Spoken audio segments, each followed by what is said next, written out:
حبیب نے فرمایا جس کی بیوی بن سور کے جائے، جس کی بیوی میک اپ کر کے جائے، چیلم پہ بھی بیوٹی پارلر سے ہو کے جاتی ہے، جس کی بیوی بن سور کے نکلے وہ راضی ہو، وہ خوش ہو۔ بعض ایسے منع کرتے ہیں، ناراض ہوتے ہیں، وہ گناہ صرف عورت کے ذمے ہے، لیکن اگر عورت بن سور کے نکل رہی ہے اور خامد راضی ہے، وہ کہتا ہے ہاں ہاں ہم ماڈرن ہیں، ہم جدید دور کے ہیں، ہاں جدت اسی کا نام ہے، ہاں لوگوں کو پتہ کیسے چلے گا ہمارے پاس پیسے ہیں، کیسے پتہ چلے گا کہ 3 گاڑیاں ایک ابا جی کے پاس ہے، ایک بیٹی کے پاس ہے، ایک بیوی کے پاس ہے، کیسے پتہ چلے گا کہ ہم بہت تعلقات والے ہیں، ابا جی فلاں شادی پہ، بیٹی فلاں گھر میں اور بیوی فلاں گھر چلی گئی، ہمارے تعلقات زیادہ ہے اس لیے ہمیں زیادہ جانا پڑتا ہے۔ میرے حبیب کریم علیہ السلام نے فرمایا عورت بن سور کے جائے، خامد راضی ہو، وہ جتنے قدم اٹھائے گی اتنے ہی اپنے خامد کے لیے جہنم میں مکان تعمیر کرے گی۔ فرمایا اس کے خامد کے لیے اتنے مکان دوزخ میں تیار ہو گئے، وہ جلایا جائے گا، وہ تپایا جائے گا، وہ جہنم کی آگ کا ایندھن بنے گا۔ اور میں نے شاید آپ کو درجن بار حدیث سنائی ہو، میرے کریم رسول نے فرمایا بی بی ایک ہوگی پر 4 آدمیوں کو جہنم میں لے کے جائے گی۔ یا رسول اللہ کس کو؟ فرمایا باپ نے پردے کا نہیں کہا تو باپ بھی دوزخ میں جائے گا، اگر بھائی نے پردے کا نہیں کہا تو وہ بھی دوزخ میں جائے گا، شوہر نے پردہ نہیں کرایا تو وہ بھی جہنم میں جائے گا۔ وہ بیٹا جو کہتا تھا نا 1.25 لاکھ کا موبائل لینا ہے تو اماں نے گھر کے اندر شور ڈال دیا، مجبور کیا، خامد کو لے کر کے دیا، اس بیٹے سے پوچھا جائے گا تو ساری زندگی اماں سے منواتا تھا، یہ تو نے کیوں نہیں کہا پردہ کر لے؟ اور اب تو بی بی ذرا 40 سال کی ہوتی ہے تو کہتی ہے میری خیر ہے، میں بوڑھی ہو گئی ہوں، میری خیر ہے، روٹیاں ساری کھاتی ہوں، باقی سارے کاموں میں جوانوں کی طرح ہوں، پردہ نہیں میں نے کرنا، میری خیر ہے، فلانا تو میرے بیٹے کی طرح۔ ظلم کی حد ہے، ظلم کی حد۔ کزن ایک دوسرے سے ہاتھ ملاتے، کزن، وہ کس مصیبت کا نام ہے؟ کہتے ہیں یہ بھائی ہے، وہ بھائی یہ بھائی ہوتا تو اس سے نکاح ناجائز ہوتا، اب چونکہ اللہ نے اس کے ساتھ نکاح کو حرام رکھا ہے تو یہ تمہارا بھائی ہو سکتا؟ میرے رسول کریم صلی اللہ علیہ وسلم نے فرمایا سور نجسولین ہے، کتا بالکل ناپاک نہیں ہوتا، کتا بھیگ جائے تو بعد اوقات ناپاک ہوتا ہے، یا کتے کے منہ سے تھوک نکلے تو ناپاک ہوتی ہے، سور نجسولین ہے، پورا ناپاک، خشک بھی ہو تو ناپاک ہے۔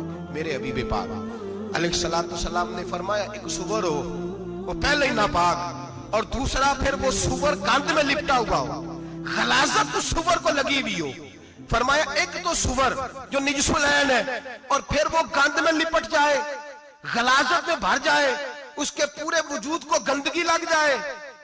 فرمایا وہ سور گندگی اور غلاظت میں لپٹا ہوا تیرے جسم سے لگ جائے تو اتنا برا نہیں جتنا غیر محرم عورت کا وجود تیرے وجود سے لگ جائے تو برا ہے۔ کس قدر تفصیل دی، کہاں سے بات شروع کی اور کہاں میرے نبی نے سکھائی۔ کزن ہاتھ ملا رہی ہے، کزن کے ساتھ بازار جایا جا رہا ہے، کزن کے ساتھ فلاں کام ہو رہا ہے، کزن کو چچا کا بیٹا بھائی ہوتا ہے، اگر یہ سگا بھائی ہوتا تو اس کے ساتھ نکاح ناجائز ہوتا۔ خدا را آ جاؤ، لوٹ آؤ، واپس پلٹو دین کی طرف، لوٹو اس تباہی سے نکلو۔ یہ جو آگ ہے، یہ جو بے سکونی ہے، یہ جو تماشا ہے، یہ لاکھوں کمانے کے باوجود جو بے برکتی ہے، یہ بڑی بڑی فوجوں کے باوجود جو روز میتیں اٹھتی ہیں، یہ جو روز جنازے پڑے جاتے ہیں، یہ جو روز بیٹیاں بیوہ ہوتی ہیں، یہ جو روز ماؤں کے سہاگ لٹتے ہیں، یہ ہماری نافرمانیاں ہیں۔ ہم دین کے معاملے میں ہم لوگوں نے نرمی شروع کر دی ہے، ہم اللہ اور اس کے رسول سے بغاوت کرنے لگے ہیں۔ میرے حبیب کریم سید عالم نور مجسم شفیع معظم صلی اللہ علیہ وسلم نے فرمایا زنا صرف شرمگاہ کا نہیں ہوتا، حضور نے فرمایا آنکھیں بھی زانی ہوتی ہیں، کان بھی زانی ہوتے ہیں، زبان بھی زانی ہوتی ہے، بخاری مسلم دونوں میں موجود ہے۔ صحابہ نے عرض کی حضور زبان کیسے زانی ہوتی ہے؟ فرمایا جو نماز کے باوجود گند بولتا ہے، غلیظ گفتگو کرتا ہے، وہ زبان کا زانی ہے۔ اور فرمایا جو روز گند دیکھتا ہے، وہ جتنی مرضی تہجدیں پڑھے، وہ آنکھ کا زانی ہے، اور جو گندی باتوں میں لذت محسوس کر کے سنتا ہے، وہ جتنا مرضی روز اٹھ کے مسجد میں جھاڑو دے، وہ کانوں کا زانی ہے۔ میرے نبی نے فرمایا آنکھ کا زنا بھی چھوڑ دو، کان کا زنا بھی، بولیے کان کا زنا بھی، زبان کا زنا بھی۔ مسند امام احمد بن حنبل اٹھائیے، ایک صحابی نے عرض کی حضور نماز میں دل نہیں لگتا، میرا قرآن پاک میں دل نہیں لگتا، درود و سلام میں دل نہیں لگتا۔ آمینہ کے معصوم لال نے کیا جواب دیا؟ حضور نے فرمایا جا اپنی نظر جا کے پاک کر لے، اللہ کے نبی کا وعدہ ہے تیرا سجدے میں دل لگنے لگ جائے گا۔ جا اپنی آنکھ کو طہارت دے، وضو کرا، نظروں کو پاک کر، اللہ کے رسول کا وعدہ ہے تیرا قرآن پاک میں دل لگے گا، جا جا کے اپنی نظر کو پاک کر، وعدہ ہے تیری زبان پہ درود و سلام جاری ہو جائے گا، اللہ کا ذکر جاری ہو جائے گا۔ میرے بھائیوں، عورت کا پردہ، عورت کا حجاب دین میں اسی طرح فرض ہے جس طرح نماز فرض ہے، جس طرح روزہ فرض ہے، جس طرح زکوٰۃ فرض ہے، اسی طرح عورت کا پردہ بھی فرض ہے۔ اگر کسی گھر میں عورت پردہ نہیں کرتی، اس گھر کے مکین سارے اللہ کے حضور جواب دے ہیں۔ میرے حبیب کریم علیہ السلام نے جس عورت کو پسند کیا، جس عورت کی تعریف کی، جس عورت کی بابت میرے نبی نے ارشاد فرمایا، وہ بڑے خوبصورت لفظ ہیں، صاحب احکام القرآن نے لکھے ہیں۔ میرے حبیب پاک نے صحابہ کی محفل سجائی، مجمع کھچا کھچ مسجد بھر گئی۔ حضور نے فرمایا بول کے بتاؤ خیر النساء کون سی ہے، عورتوں میں سب سے اچھی بی بی کون سی ہے، بول کر کے بتاؤ۔ حضرت صدیق اکبر سے لے کر مولا علی تک، حضرت علی سے لے کر جناب بلال تک، حضرت سلمان فارسی سے لے کر عبداللہ مزنی تک بھرا پڑا ہے مجمع۔ حضور نے فرمایا بولو سب سے اچھی عورت، سب سے اچھی عورت کون ہوتی ہے؟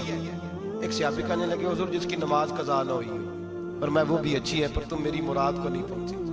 ایک نے کہا حضور جو خامد کی تابع دار ہو، فرمایا وہ بھی اچھی ہے پر تم میری مراد کو نہیں پہنچے۔ ایک صحابی نے کہا یا رسول اللہ جو پاک دامن ہو، حضور نے فرمایا تم میری مراد کو۔ حضرت علی فرماتے ہیں جب سب کے جواب غلط ہو گئے تو میں قد میرا چھوٹا تھا، میں پیچھے بیٹھا تھا، میں گردن جھکا کے پیچھے سے نکل گیا۔ سیدہ طیبہ طاہرہ حضرت فاطمہ الزہرا رضی اللہ تعالی، فرماتے ہیں بی بی صاحب کے پاس پہنچا، میں نے کہا فاطمہ حضور نے سوال کیا ہے۔ تو حضرت فاطمہ بھی گویا مسکرا کے کہنے لگی علم کے شہر کے دروازے تو آپ ہی ہیں، تو آپ یہاں آ گئے۔ کہا حضور نے سوال کیا ہے اور مجھ سے لے کر ابو بکر عمر عثمان غنی تمام کو کسی کو جواب نہیں آیا۔ حضور نے پوچھا بہترین عورت کون ہوتی ہے، بہترین خیر النساء، بہترین بی بی کون ہوتی ہے؟ تو حضرت سیدہ فاطمہ کہنے لگی علی بڑی سادی سی بات تھی، سادی سی بات تھی، سمجھ نہیں آئی؟ کہ فاطمہ بتلا دو اتنی سادی ہے تو۔ حضرت فاطمہ کہنے لگی سب سے بہترین عورت وہ ہوتی ہے نہ کبھی غیر محرم نے وہ بی بی دیکھی ہو۔ اگلے جملے بھی یاد رکھنے، نہ کبھی غیر محرم نے وہ بی بی دیکھی ہو، اور فرمایا نہ اس بی بی نے کبھی کوئی غیر محرم دیکھا ہو۔ صرف مرد پہ پابندی نہیں کہ وہ عورت نہ دیکھے، فرمایا عورت پہ بھی پابندی ہے کہ وہ بھی غیر محرم کا چہرہ نہ دیکھے۔ فرمایا بی بی نے بھی غیر محرم نہ دیکھا ہو، وہ خیر النساء ہے، وہ سب سے اعلیٰ۔ حضرت علی کہتے میں جھٹ سے آیا، پیچھے بیٹھا، بات ابھی جاری تھی، میں نے ہاتھ کھڑا کر دیا، میں نے کہا حضور میں بتاؤں؟ نبی پاک نے فرمایا بتلاؤ۔ تو کہتے میں نے کہا حضور بہترین بی بی وہ ہوتی ہے جس نے نہ کبھی غیر محرم دیکھا ہو اور نہ غیر محرم نے کبھی اسے دیکھا ہو۔ علی فرماتے ہیں میں نے جواب دیا تو میرے رسول کی آنکھوں میں آنسو آ گئے، حضور روئے اور فرماتے ہیں ہنستے مسکراتے اچانک صحابہ کے آنسو برسنے لگے، مجمع پہ کیف سا طاری ہو گیا، آنکھیں برسنے لگی۔ ہم لوگ حضور کے رونے پر سکتے میں آ گئے، نظر اٹھائی تو جواب تو میں نے دیا تھا، تعریف میری ہونی چاہیے تھی، شاباش مجھے ملنی چاہیے تھی۔ میرے حبیب نے رو کے آنسو پوچھ کے فرمایا میں تمہیں کہتا نہیں الفاطمہ تو بدعۃ منی، فاطمہ واقعی میرے جگر کا ٹکڑا ہے، فاطمہ میرے وجود کا حصہ ہے، میں تمہیں کہتا نہیں رہتا؟ کہا فاطمہ میرے جگر کا ٹکڑا ہے۔